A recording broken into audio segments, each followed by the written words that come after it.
The first time Emma refused the school bus, her mother thought it was just a phase. Kids are strange after all. One day they love something, the next day it terrifies them. But what began as a stubborn protest turned into something else entirely, something that twisted itself around every thought, every quiet moment until it was impossible to ignore. It started on a gray, cold morning, the kind where the sky feels too heavy like it's trying to crush the earth. Emma stood at the window, her little backpack hanging from one shoulder, her small hands clutching the worn strap. The yellow bus rumbled down the street, bright against the dull world, its windows blank and staring like the eyes of a dead animal. Emma didn't move, she didn't even blink. Her mother, Claire, called her twice. No answer. The third time, her voice sharp, Emma whispered without turning her head. "I don't want to go." Claire felt a jolt of frustration. The clock was ticking, the world spinning like always, and her daughter stood frozen in time. She thought it was typical schoolyard drama. Bullies, a fight, a bad grade. But Emma wasn't the kind of child who ran from trouble. She was quiet, but brave. The kind of brave only children who've seen too much sadness learn to be. That afternoon, Claire picked her up from school. Emma didn't talk much on the ride home.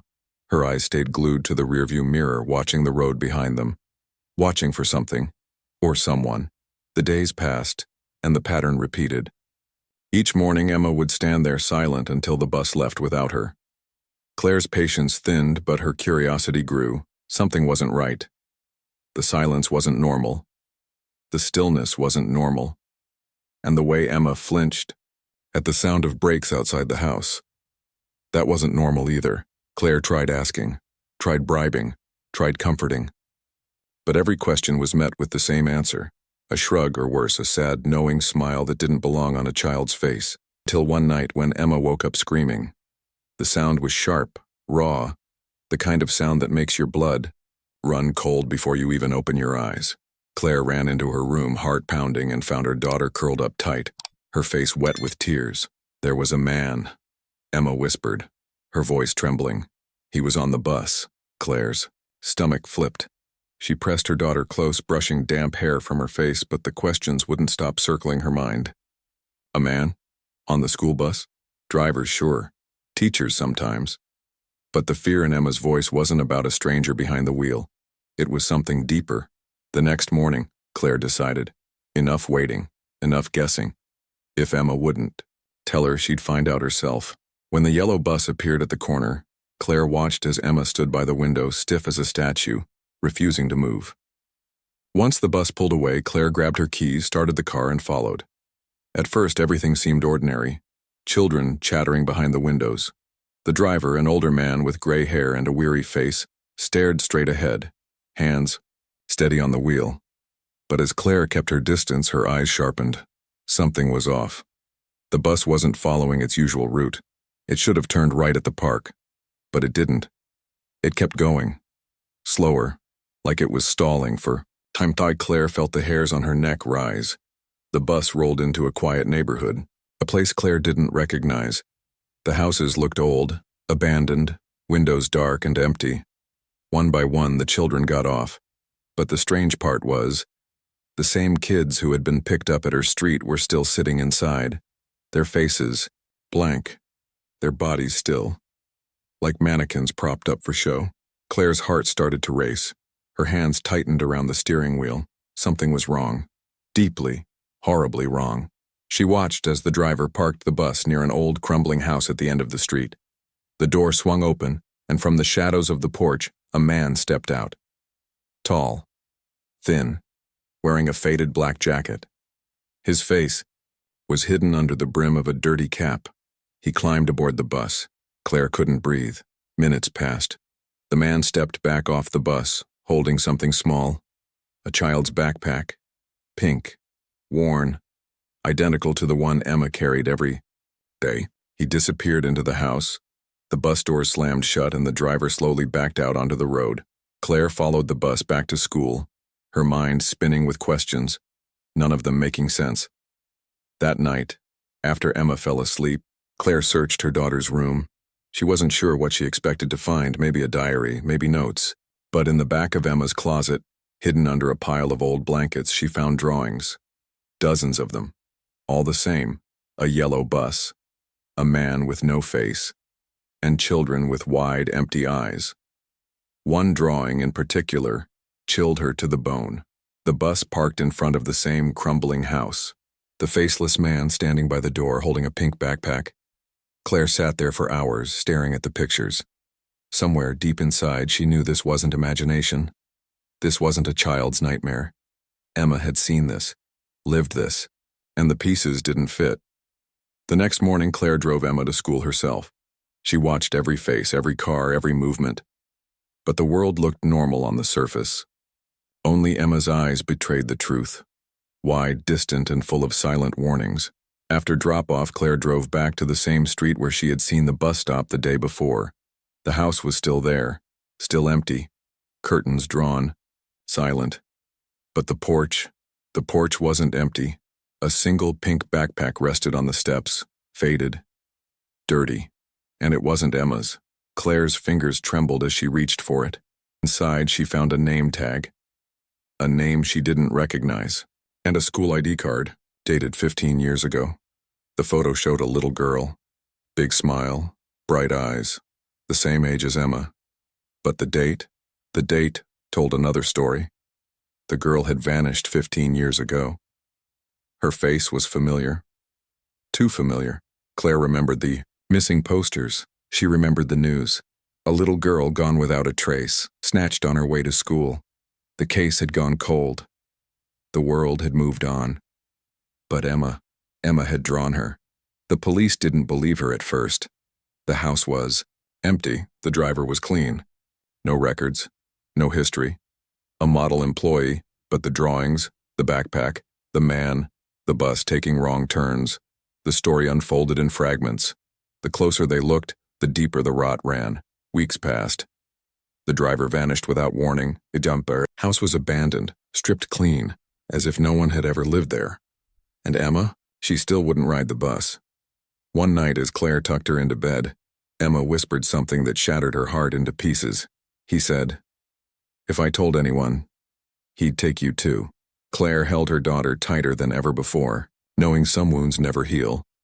And somewhere in the back of her mind, a question kept burning like a fire that wouldn't die. How long had this man been riding that bus? How many mothers never got the chance to follow? And even more terrifying, was he still out there, waiting for the next child to refuse the bus? Claire never found the answer. But every morning, as the yellow bus rolled past their house, Emma stood by the window, silent, watching, waiting, and she never looked away. They say silence is harmless, that quiet means peace. But in Claire's house, silence had become something else entirely. It had become a second presence, heavy, breathing, a shadow that never left. Emma no longer spoke of the man. She didn't need to. The fear had carved itself into her every movement. She avoided windows, flinched at the sound of brakes, and every night before bed, she locked her own door from the inside. A lock her mother hadn't even known existed. Claire spent her days scrolling through missing persons databases, old articles, forgotten reports, faces that once filled news headlines, now replaced by newer tragedies. But one thing bound them all: the bus. One name kept surfacing over and over, like a ghost refusing to be buried. Marcus Keller, a driver. Suspended once, vanished before the investigation closed. The police had no proof, only whispers. But Emma's drawings had painted his face, even without features. The shape, the posture, the black cap pulled too low. Claire drove to the old house again. The pink backpack was gone, the porch empty, the window still shuttered. But a new sign had appeared on the door, a paper notice, eviction, and the strangest thing, the date. The order had been filed 15 years ago. The house should have been empty long before Emma ever saw that man. But Emma was too young to fake what she'd drawn, too young to know about the girl from the photo, too young to understand the weight of the name she whispered in her sleep. One night, after days of dead ends, Claire heard something that sent a chill through her bones. The sound of the bus, not in the morning, not at the corner, but in the middle of the night, somewhere close. Too close. She stepped outside, barefoot, the cold biting at her skin. The street was dark, the neighborhood asleep. But the sound was there. The low, distant purr of an engine, idling, waiting, and then it stopped. The next morning, Emma had dark circles under her eyes. Her hands shook as she buttered her toast, crumbs spilling onto the table. Claire asked her softly what was wrong. Emma didn't answer. She simply looked out the window and whispered, "He was here." Claire's blood turned to ice. She checked the locks, the cameras, the neighborhood, but nothing. No tire marks, no proof. Just the sound, lingering in her ears like an echo from a dream. Days later, the police called. They had found something. A school bus abandoned deep in the woods, miles from the nearest road. The doors wide open, the interior spotless, too spotless. No fingerprints, no signs of life. But under the driver's seat, wedged between the metal frame and the floor mat, they found it, a drawing, childlike, scribbled in crayon, a yellow bus, a man with no face. And this time a house Claire had never seen before, but Emma had. When Claire showed her the sketch, Emma's reaction wasn't fear, it was recognition. She pointed at the house and whispered, "That's where they go." Claire didn't sleep that night. Her mind replayed every moment, every fragment over and over, trying to stitch together a story too broken to fix. Children vanished. Families left without answers. A man who moved through the cracks of the world like smoke, and a bus that became a coffin on wheels. The next morning, she decided to do something she swore she never would. She followed the bus again.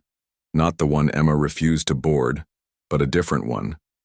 A route a few blocks away. She watched as the children climbed on, smiling, unaware. The driver smiled back. A different man, young, polite. But the route, it wasn't the same. After 2 stops, the bus detoured. A sharp left, down a narrow road Claire had never noticed. Her pulse quickened.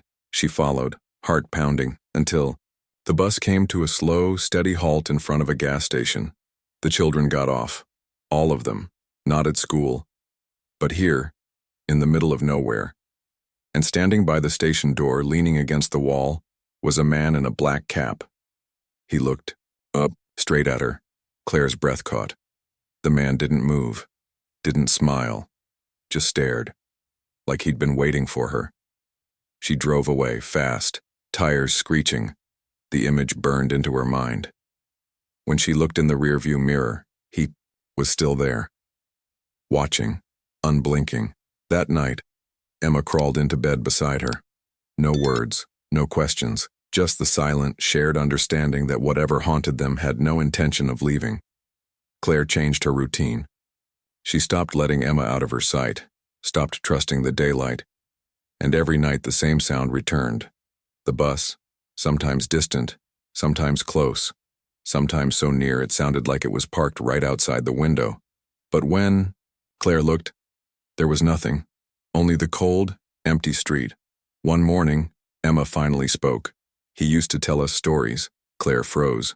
Emma sat at the table, her voice soft, as if reciting a memory too heavy to carry. "He said if we were quiet, if we didn't cry, he'd take us somewhere special, a house full of toys and the other kids, but no one ever came back." Claire's hands shook. The pieces fit, but the picture was too dark to accept.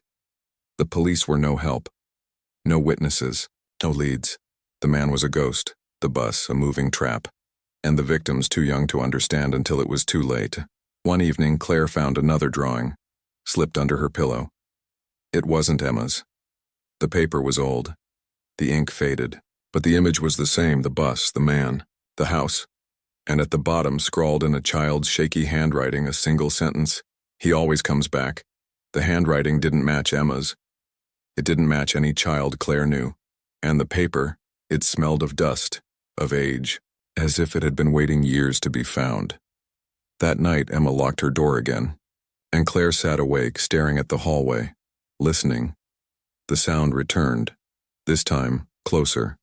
The next morning, tire tracks carved the damp earth by the front gate, too wide for a car, too deep for anything else.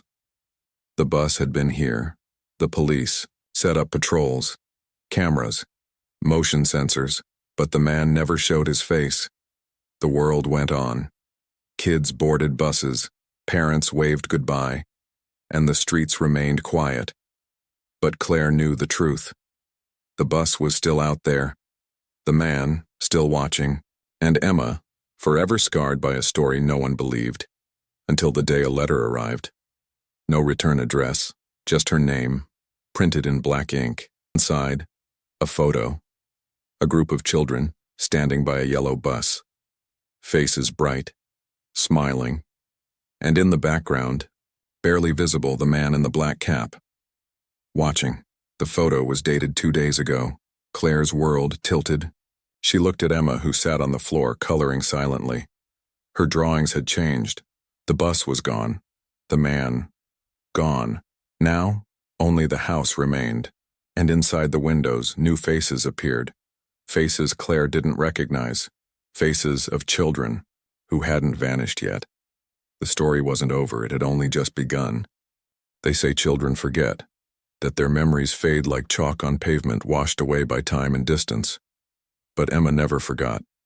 Not the bus, not the man, and especially not the house. The house lived in her drawings now, page after page. The same crooked windows, the same sagging roof, always shaded in black crayon as if even the sunlight refused to touch it. Claire kept the photos, the old letter, the crayon sketches. She kept them hidden, buried deep inside a locked drawer. But no lock could hold back the truth. It slipped through the cracks. It lingered in Emma's eyes.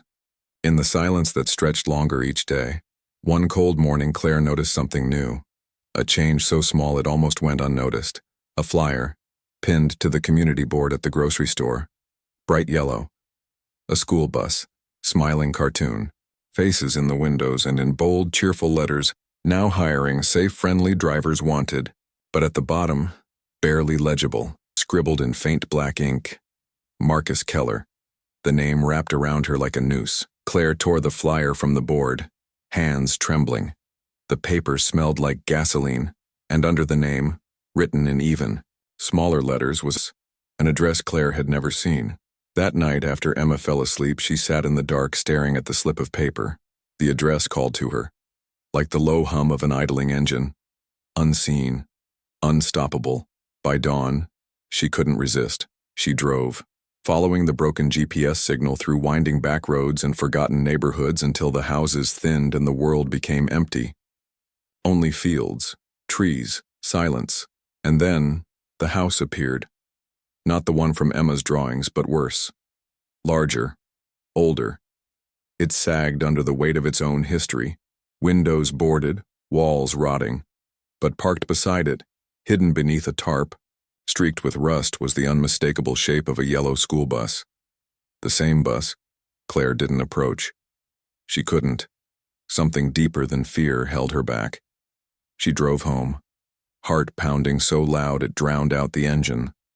But as she pulled into her driveway, the world tilted. The bus was already there. Not the rusted one from the house, a different one.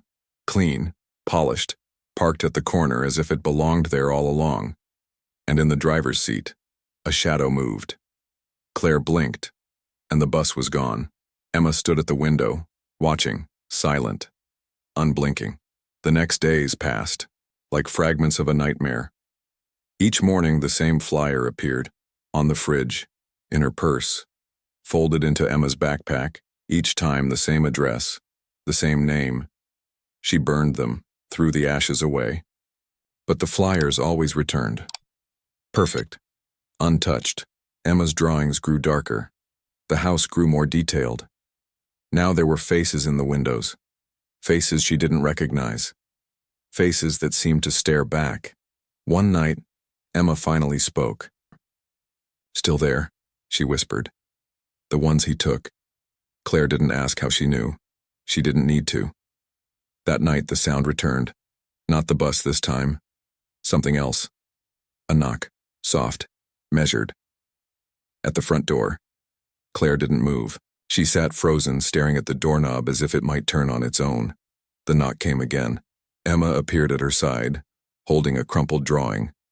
The same house, the same bus, but now, standing at the front door, a figure, wearing a black cap. "He's here," Emma said. The knocking stopped. When Claire finally opened the door, the street was empty, but left on the welcome mat was another flyer. And this time, scrawled across the top in red ink, 3 words: "You're next, Claire." The police couldn't help. They found no prints, no signs of forced entry, no witnesses, just an endless chain of unanswered questions. Claire didn't sleep. Emma didn't draw. The house became a tomb of waiting and watching. Till one morning, Emma was gone, her bed untouched, the window wide open. The only trace of her, a single drawing taped to the glass. The house. But now, the door was open. Claire drove like a woman possessed. Back to the address, back to the house. The bus was still there, tarp flapping in the wind like a shroud. The front door hung ajar. Inside, the air was thick, musty, the walls lined with photographs, children, smiling, standing in front of that. Same yellow bus, different faces, different decades. But the man in the black cap was always there, always watching from the background. In the center of the room, Emma's backpack, and beside it a notebook. Claire flipped through the pages, heart racing. Each page held a name, a date, a drawing, and then she found it. Her own name, dated 15 years ago. Her vision blurred, her mind cracked, because the drawing beneath her name wasn't a child's sketch. It was Emma's face. The sound of an engine rumbled outside. She ran to the window. The bus was gone, the house empty, the room silent. Emma was nowhere to be found. Only the notebook remained, pages fluttering like the heartbeat of something still alive.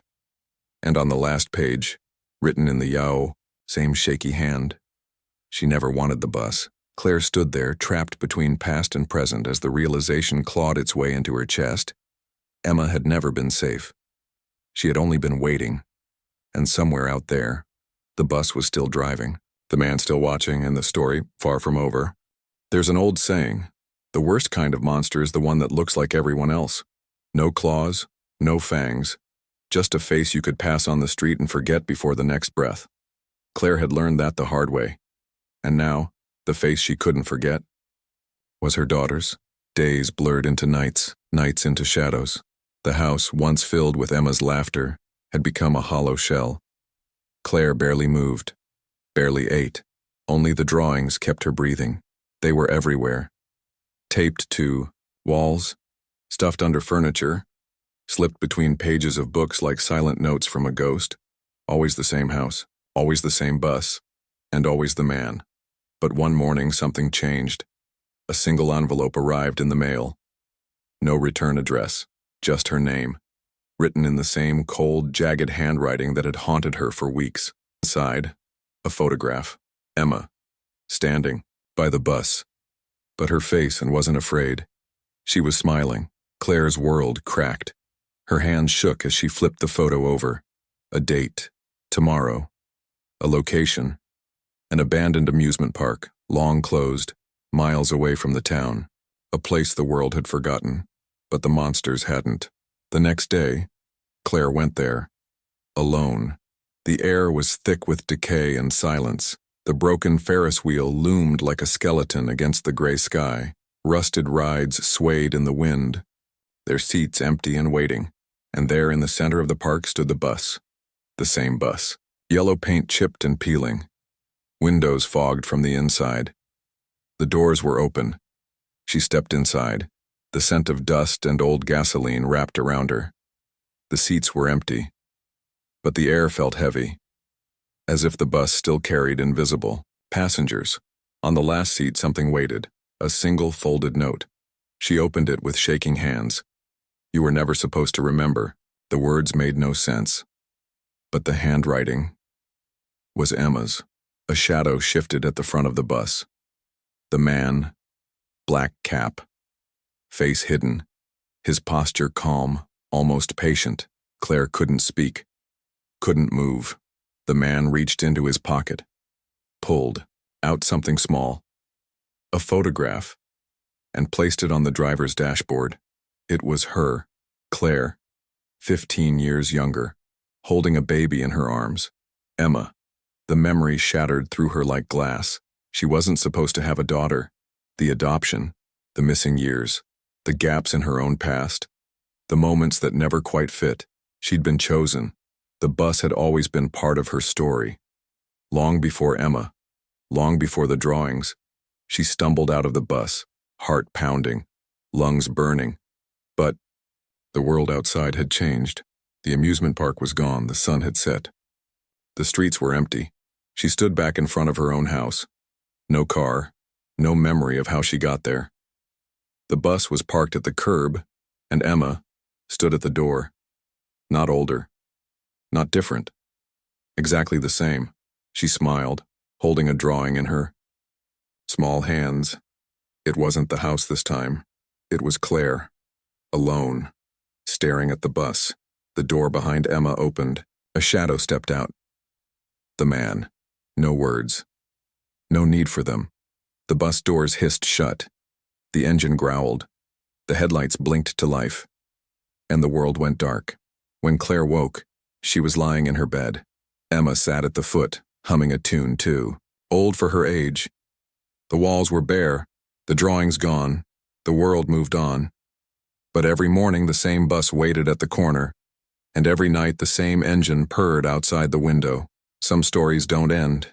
They start over. Again, and again. They say the mind protects you, that when the truth is too sharp, too heavy, too cruel, it folds itself into shadows. But the shadows never stay quiet. They wait, they whisper, they always return. Claire lived inside those whispers now. The days felt like glass, thin and fragile. Emma went back to school, but the bus, that yellow monster, remained parked at the corner, engine silent, doors closed. The driver never stepped out. The wheels never turned. But every morning, it was there, waiting, and every night, Claire would hear the same soft hum through the walls, an engine idling, patient as a predator. One evening, Emma placed another drawing on the kitchen table. No house this time, no bus, just a road, endless, empty. But in the distance, two figures stood side by side, one tall, one small. Claire felt her chest tighten. Emma stared at her without blinking, her voice barely a whisper. It's almost time. That night sleep didn't come. The walls felt thinner, the air colder, the world quieter, and at 3:33 a.m. the knock came, not the sharp, demanding knock of a stranger. A soft, steady rhythm, familiar, almost comforting. Claire stood frozen. The knock came again. When she finally opened the door, the street was empty, but the bus was gone, and so was Emma. On the welcome mat, a final drawing, the road, the two figures, now walking away. Claire searched the town, every street, every path, every place Emma had ever mentioned, but the world had erased her, like a chalk drawing washed away by rain, until she saw the light. A single yellow glow, deep in the woods, moving, flickering. She followed. The bus stood in the clearing, door wide open, engine humming like a heartbeat. Inside, the seats were full.